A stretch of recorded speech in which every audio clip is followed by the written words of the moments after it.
ജ്വലിക്കിലും അവൻ കോപം ക്ഷണനേരം മാത്രം നിലനിൽക്കും പ്രസാദമോ ജീവാന്ത്യത്തോളം.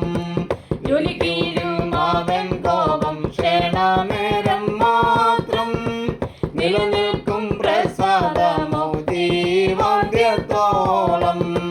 വസിക്കിലും നിലവിളിരാവിലൻ കൂടെ, വസിക്കിലും നിലവിളിരാവിലൻ കൂടെ. ഉദിക്കുമേ ഉഷസതിലാനന്ദഘോഷം, ഉദിക്കുമേ ഉഷസതിലാനന്ദഘോഷം. കാണുന്നു ഞാൻ യാഗിൽ എനിക്കാശ്രയമായൊരു ശാശ്വത പാറ.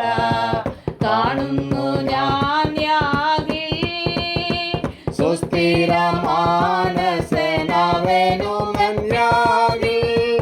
ആശ്രയം വയ്ക്കുകയിൽ അനുദിനം നാഥൻ. സുസ്ഥിരമാനസനവനുമൻ യാഗിൽ. ആശ്രയം വയ്ക്കുകയിൽ അനുദിനം നാഥൻ. കാത്തിടും അവനെ സ്വസ്ഥതയോടെ, കാത്തിടും അവനെ സ്വസ്ഥതയോടെ. പാർത്ഥിവനവൻ തിരുക്കരങ്ങളിലെന്നും, പാർത്ഥിവനവൻ തിരുക്കരങ്ങളിലെന്നും.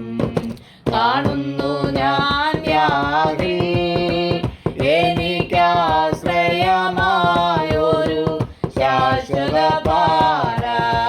കാണുന്നു ഞാൻ യാഗിൽ.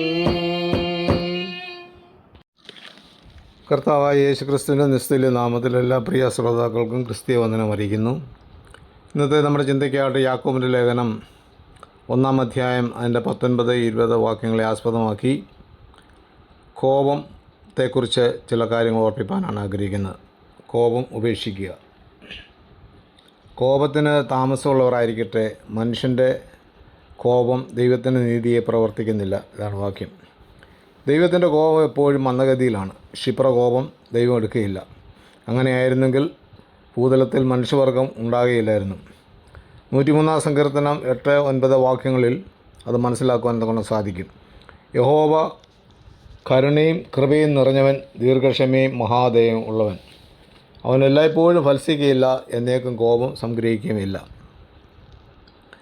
യേശുക്രിസ്തു യെരുശലേം ദേവാലയത്തിൽ ചെന്നപ്പോൾ അവിടുത്തെ കാഴ്ച കണ്ട് ആലയത്തെക്കുറിച്ചുള്ള എരിവ് മൂലം അവിടെ ചമ്മട്ടിയുണ്ടാക്കി സകലത്തെയും അടിച്ചോടിച്ചു. അത് നീതിയുള്ള കോപം കാണിച്ചു.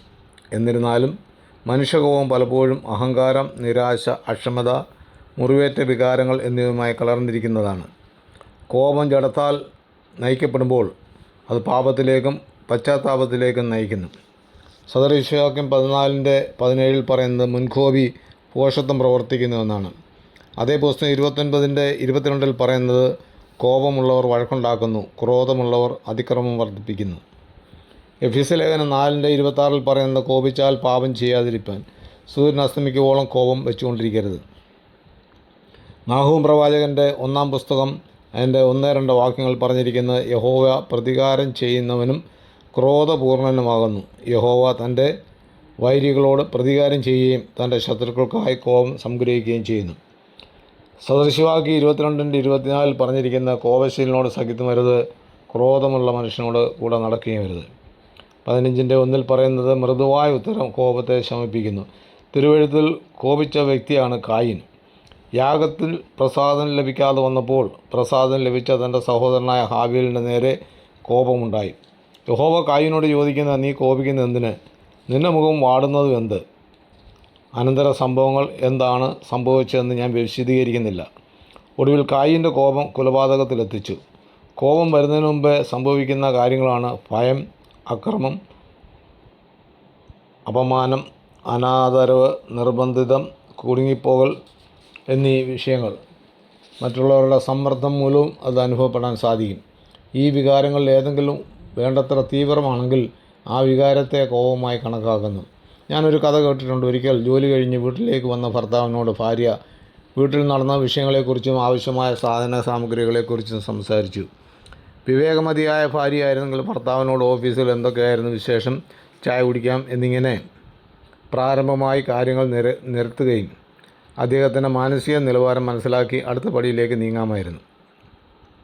അന്ന് ഭർത്താവിന് ജോലിയിലുണ്ടായിരുന്ന ചില തിക്താനുഭവങ്ങളുടെ വെളിച്ചത്തിൽ കോപാലുവായിട്ടാണ് ഭവനത്തിലെത്തിയത്. ശ്വാസം വിടാൻ അവസരം ലഭിച്ചില്ല. അതിനുമുമ്പ് ഭാര്യയുടെ പരാതികളും ആവശ്യങ്ങളുടെ പട്ടിക നിർത്തിവെപ്പലും. കോപം അടക്കാനാവാതെ അയാൾ ഭാര്യയെ അടിച്ചിട്ട് പറഞ്ഞു, അല്പനേരത്തേക്ക് എനിക്ക് സ്വൈര്യം തന്നുകൂടെ എന്ന്. അടി കിട്ടിയ ഭാര്യയ്ക്ക് ദേഷ്യം വന്നിട്ട് പഠിച്ചുകൊണ്ടിരുന്ന പിള്ളേരെ പോയി അടിച്ചു. കാരണം എന്തെന്നറിയാതെ അടി കിട്ടിയ ദേഷ്യത്തിൽ പിള്ളേർ അടുക്കളയിലേക്ക് ചെന്ന് വേലക്കാരിയുടെ കിട്ടുകൊടുത്തു ഒരടി. സംഭവമൊന്നും അറിയാതെ വേലക്കാരി കോപം വന്നിട്ട് വാതിലിൽ കിടന്ന പട്ടിക്കിട്ടു ഒരു ചവിട്ട് കൊടുത്തു. കൊടുങ്കാറ്റ് പോലെ വന്ന കോപത്തെ ശമിപ്പിക്കാൻ വിവേകമതിയായ ഭാര്യയായിരുന്നെങ്കിൽ സാധിക്കുമായിരുന്നു. എന്നാൽ ഈ കൊടുങ്കാറ്റായി വന്ന കോപം ആ ഭവനത്തെ മുഴുവനും ആട്ടി ഉലച്ചു. പ്രിയ ശ്രോതാക്കളെ, കോപം നാം ഈ ജഡത്തിൽ വസിക്കും കാലം ഉണ്ടാകാൻ സാധ്യതയുണ്ട്. എന്നാൽ നാം അതിനെ എങ്ങനെ നിയന്ത്രിക്കണം എന്ന് തന്നെ നാം അതിനുള്ള ഉത്തരം കണ്ടെത്തണം. ക്ഷിപ്രകോപം അനേക വിപത്തുകൾ വരുത്തിവെക്കും. എന്നാൽ അതിനെ അതിജീവിക്കുവാൻ നാം ദൈവകൃപ അനുദിനം ഏറ്റെടുത്ത് എങ്കിലേ സാധ്യമാകത്തുള്ളൂ. കോപത്തിന് 4 വകഭേദങ്ങളുണ്ട്. 1 രോഷം, അതായത് കടുത്ത ദേഷ്യം. ക്രോധം, നിയന്ത്രണം വിട്ട കോപം. അമർഷം, ഹൃദയത്തിൽ സൂക്ഷിക്കുന്ന കോപം. 4 പ്രകോപനം, ദേഷ്യം ഉണ്ടാകുന്ന അവസ്ഥ. ഇതിനെ അതിജീവിച്ചുവെങ്കിൽ മാത്രമേ ജയകരമായ ഒരു ജീവിതം നയിപ്പാൻ സാധിക്കത്തുള്ളൂ. അതിനുവേണ്ടി ദൈവകരങ്ങളിലേക്ക് ഏവരും സമർപ്പിക്കാം. ദൈവമായ കർത്താവ് ഈ ചെറിയ ചിന്തയാൽ നമ്മളെ അനുഗ്രഹിക്കും. തിരുവചന ഭാഗങ്ങൾ തുടർന്ന് ലഭിക്കുവാൻ ഈ വീഡിയോ ലൈക്ക് ചെയ്യുക, ഷെയർ ചെയ്യുക, സബ്സ്ക്രൈബ് ചെയ്ത് സപ്പോർട്ട് ചെയ്യുക. തുടർന്നുള്ള തിരുവചനങ്ങളുമായി നമുക്ക് വീണ്ടും കാണാം.